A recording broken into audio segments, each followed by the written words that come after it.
Tennessee governor and Texas drag bill author appeared in drag.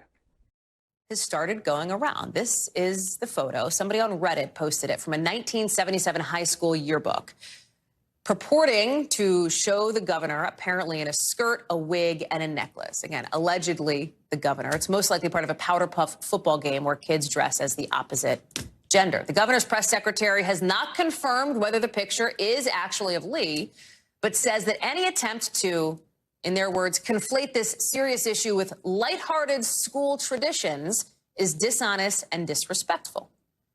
Drag performers and critics of this Tennessee bill are calling out what they see as the sort of irony in this, saying there's a hypocrisy to wanting to criminalize something that the LGBTQ plus community views as an art form, but then being okay with it in the context of like a lighthearted tradition. Rahima Ellis is joining us now. The governor was asked about this Rahima picture.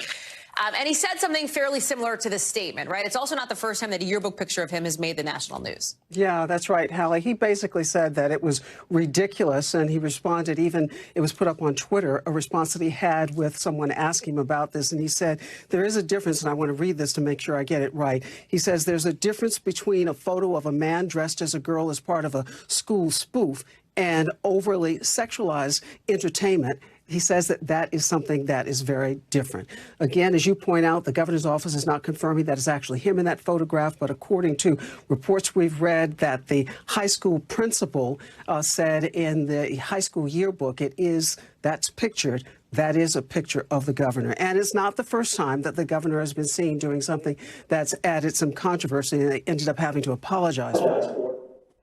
A Texas lawmaker who authored a bill that would restrict drag performances appears to have dressed in drag himself while a student.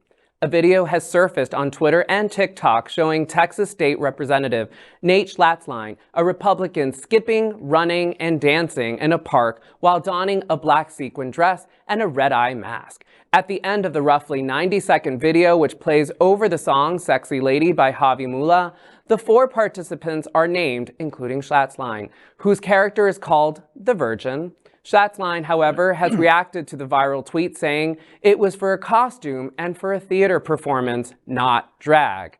The House Bill HB 1266, authored by Schlatzline, seeks to amend Texas's business and Commerce Code to define a venue that hosts a drag performance and authorizes on-premises consumption of alcoholic beverages as a sexually oriented business. Well, Schlatzline is not the only person humiliating himself for his humiliating duality. Tennessee Governor Bill Lee is anticipated to sign the nation's first ban on public performances by, quote, male or female impersonators, even though photos of him dressed as a woman have emerged on social media. Recently, a Reddit user shared a photo of a high school student dressed in a cheerleader's uniform, a pearl necklace, and a wig in a 1977 yearbook. He was none other than Tennessee Governor Bill Lee. Whew. All right, there's a lot to cover here. So the first, I'm a history professor, so history is my jam.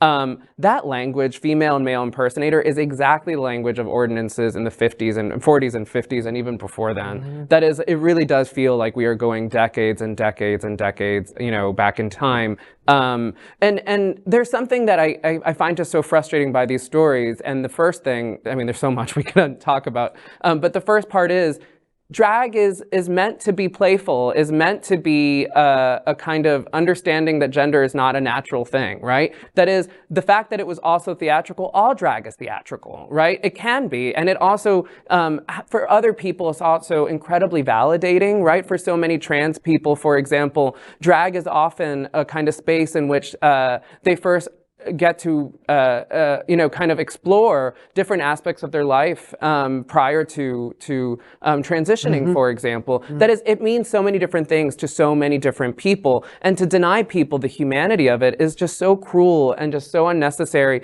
and really just takes us back so far.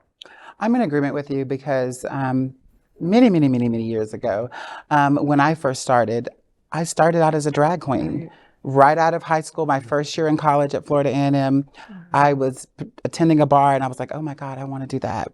That's what I want to do. So I've always felt like a woman, and that was my outlet. That was my outlet at the time. So I can't understand why people are making such a big deal of it now. And when you describe a man dressed up as a woman, it's drag. So they were both doing drag. Well said. Well said. Hypocrites. And thanks for sharing that with us. Yeah, no problem. Clearly, when I was in college, something like this did happen, and I had a flashback to a gentleman talking about, I'm an ivory girl. Now I'm dating myself, but you know, clearly neither one of them got the memo. The most unforgettable women in the world wear Revlon. Oh, and one more thing, L'Oreal, no, you're not worth it.